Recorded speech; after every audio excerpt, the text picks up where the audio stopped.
이번 시간에는 참 행복은 탐욕을 버린 수확한 마음 안에 있다는 제목으로 말씀을 전합니다.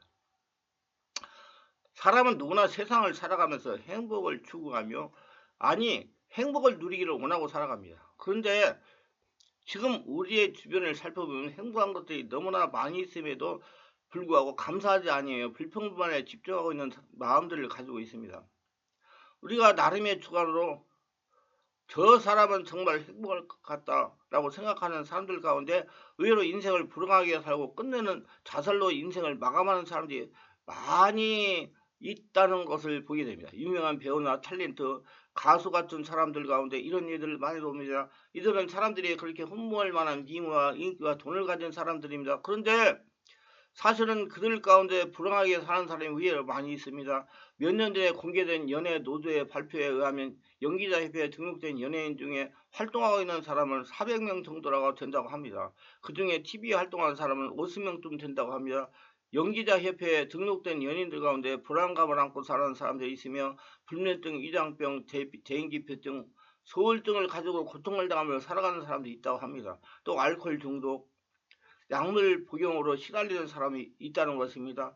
그들은 모두 최고를 향해 뛰고 있습니다. 하지만 많은 사람들이 실패자로 살아갑니다. 그러고 보면 인생의 행복은 사람들이 추구하고 있는 것들로 인하여 얻어내는 것이 아님을 알 수가 있습니다.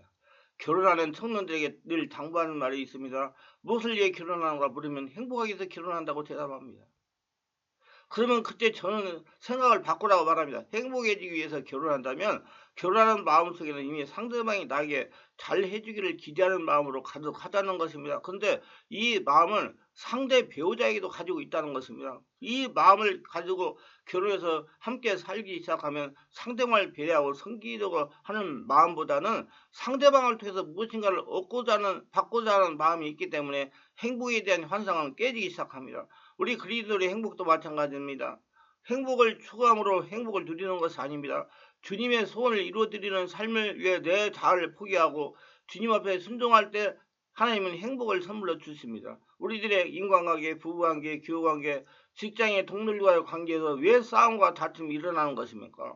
자기의 권리를 주장하고 있기 때문입니다. 우리의 신앙생활도 마찬가지입니다. 주님을 믿으면서도 삶의 주도권을 여전히 내가 주장하고 있는 사람은 항상 마음이 불안하고 조급합니다. 그러나 그 권리를 포기하고 주님께 양도해 보십시오.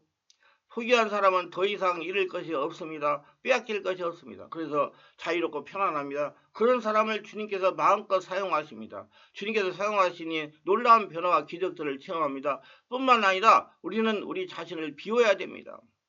자아를 비운 사람은 어떤 환경 가운데도 편안합니다. 복잡하지 않습니다. 삶이 단순합니다. 거기에 진정한 행복이 있습니다. 예수 그리스도를 구주로 모시면 어떠한 처지에 있든지 수확하는 행복을 느낄 수가 있는 것입니다. 나는 고향인 하나님을 찾았고 길인 예수님을 모시고 잃어버린 내 자신을 찾았기 때문에 이제는 내가 어디서 와서 왜 살며 어디로 가는 것을 아는 평안을 마음속에 소유하게 된 것입니다. 스웨덴 복음가수 네나 마리아는 두 팔과 한쪽 다리 절반이 없는 선천성 장애인입니다. 그러나 그녀는 예수 그리스도를 구주로 모시고 하나님의 섬기는 건강한 자아상을 가지고 있었습니다. 자기의 모습에서 하나님의 신명학적인 창조의 뜻을 깨닫고 오히려 불구로 태어난 것조차도 감사하는 사람이 된 것입니다. 장애에 굴하지 않고 모험을 즐기는 결과 장애인 올림픽에서 수영 4관왕을 차지했습니다. 두 팔이 없고 한쪽 다리에 반이 없는 그가 수영의 4관왕을 차지하는 것은 놀라운 일입니다. 세계적인 복음 가수가 되었습니다. 그녀는 자신을 사랑하는 친절한 처녀와 결혼해서 아름다운 가정을 이뤘습니다. 스스로 저버리지 아니하고 좌절하지 않고 낙심하지 않고 예수 그리스도를 주인으로 모시고 하나님 앞에서 기쁘고 행복하게 사니까 그 삶 속에 긍정적이고 적극적이고 창조적인 일들이 늘 생겨나는 것입니다. 그럼 그 불구의 몸으로 올림픽에 나가가지고 수영 4관왕도 되고 가수가 되어 대중들 앞에서 부끄러움 없이 찬송과 노래를 부르고 그런가 맑고 밝은 환한 감격에 감동한 청년이 프로포즈 해가지고 결혼해서 행복한 인생을 살아가고 있는 것입니다. 반대로 20세기 최고의 여러 작가로 불리는 프랑스 와드 사강은 유복한 가정에서 태어나 소르본 대학에 재학 중이던 18세 때 슬픔의 안녕이라는 소설을 발표한 천재 작가요. 인물도 아름다운 지성이었으며 그는 항상 인생을 부정적으로 생각하고 낙심하고 탄식하며 하나님을 등지고 예수 그리스도를 구주를 영접하지 않았습니다. 그는 불신자 자요, 무신론자요, 자기를 의지하는 사람이었습니다. 그러나 두 차례 이혼을 하고 도박에 빠지고 알코올 중독으로 팽이되고 약물 악용으로 비참하게 삶을 마감한 것입니다. 그러나 항상 불만족스러운 인생을 살았기 때문이다. 그는 하나님과 예수님을 저버렸습니다. 명예도 가지고 돈도 가지고 미모도 가지고 있었지만 항상 불행하고 불만족한 것으로 꽉 들이차서 최후에는 명쾌한 피폐한 인생을 살다가 처참하게 죽고 마는 것입니다. 진정한 삶의 의미와 목적과 행복은 오직 예수 그리스도 안에 있는 것입니다. 그리고 예수 그리스도 안에서 자신의 정체성을 찾은 사람만이 행복한 삶을 살아갈 수가 있는 것입니다. 오늘 다른 환경 때문에 불행하다고 생각하지 마시길 바랍니다. 행복은 마음속에 있지 환경에 있지 않습니다. 자기 마음속에 행복이 있는 것입니다. 마음을 어떻게 먹느냐에 따라서 행복이 오고 불행이 오는 것입니다. 환경은 행복의 플러스 요건은 될 수 있어도 행복의 원인은 되지 못합니다. 그래서 저는 항상 자기 안에서 뭐가 나와야 된다 말씀을 많이 하고 강조를 하고, 그래서 너 내면 세계를 많이 강조를 하고 내면 세계를 닦아야 모든 것이 좋아진다고 말씀을 전하고 증거하고 25년 동안 세월을 투자한 것입니다. 환경이 아무리 어렵고 고통스러워도 행복은 내가 하나님을 아버지로 주인으로 섬겨서 빈 가슴 속에 영원한 고향을 차지하고 인생의 길이신 예수님을 주인으로 모시고 예수님 따라가며 그리스도 안에서 나의 새로운 삶의 신분을 발견하고 살 때 비로소 행복해지는 것입니다. 그리스도 예수 안에서 하나님을 섬기고 인생을 밟고 말고 환하게 살며 긍정적이고 적극적으로 창조적으로 살 때 하나님은 복도 주시고 사람들도 그러한 사람을 존경하게 되는 것입니다. 인간 세상에 살면서 아무리 환경이 좋고 천재적인 지혜와 총명을 갖고 있다 할지라도 하나님을 모르고 예수님을 등지고 사는 인생은 비참한 결과를 초래하고 말 것입니다. 어느 해 굴제 그룹 회장의 딸이 미국에서 자살했다는 내용의 뉴스를 사람들은 충격을 주었습니다.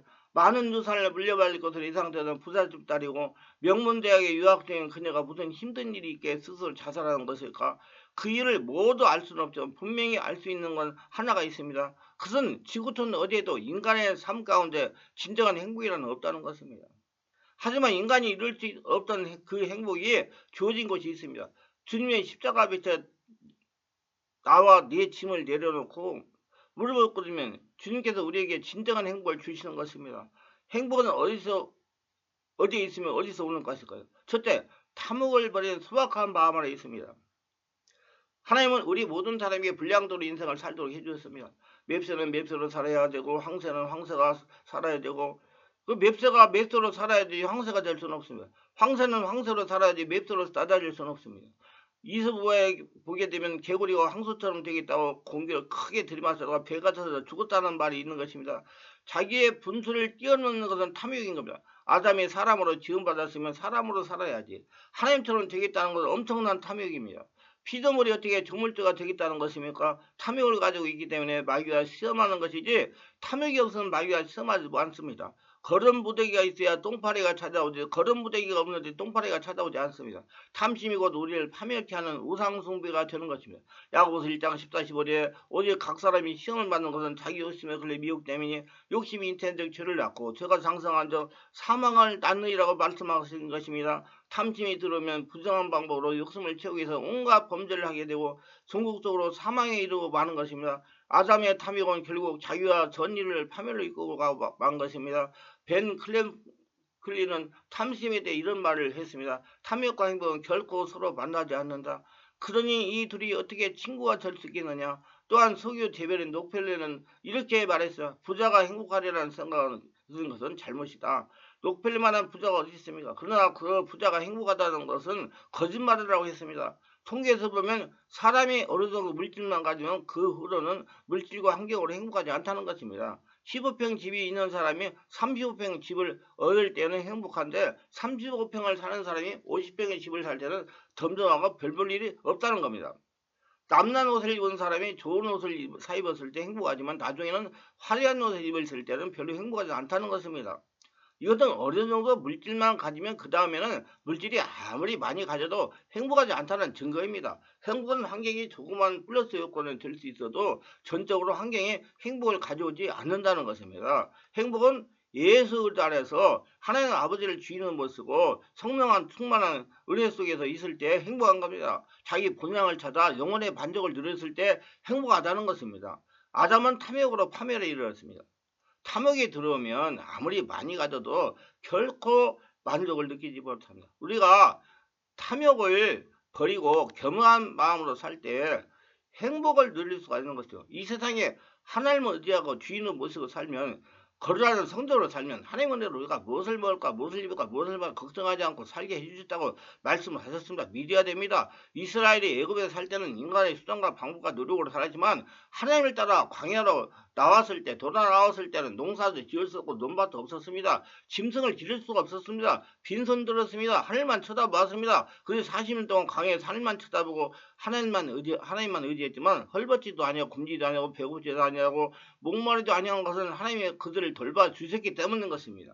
우리가 이 광야 같은 세상을 살면서 우리가 인간의 수단과 방법과 노력이 모자란다 할지라도 하늘을 쳐다보고 하나님의 주인을 모시고 거룩한 성도로 살면 하나님이 우리에게 복을 주셔서 먹고 입고 마시고 살게 만들어 주시겠다고 약속한 겁니다. 하나님의 복을 늘 거둬들이는 자가 된다고 말씀하셨습니다. 마태복음 6장에 보면 먼저 하나님 나라, 하나님의 의를 구하면 그 다음 일은 하나님이 돌봐주시겠다고 약속한 겁니다. 자기가 하나님 나라가 되면 나머지는 다 된다는 얘기입니다. 그러면 다 행복도 찾아온다는 것입니다. 하나님은 인생이 아니시라 거짓이 없으십니다. 인자가 아니신자 시건치 아니하십니다. 하나님의 약속은 반드시 이루어집니다. 저 하늘이 무너지고 이 땅이 꺼져도 1.1억도 변하지 않습니다. 그러므로 하나님 나라와 하나님의 의인 예수 그리스도를 먼저 구하고 살면 하나님이 우리의 삶을 책임져 주실 거죠. 그러면 여러분 마음 안에서 항상 행복이 흘러나와서 행복한 삶을 120살까지 살아갈 수가 있는 것입니다. 유익하셨다면 구독, 좋아요, 알림 설정을 부탁합니다. 감사합니다.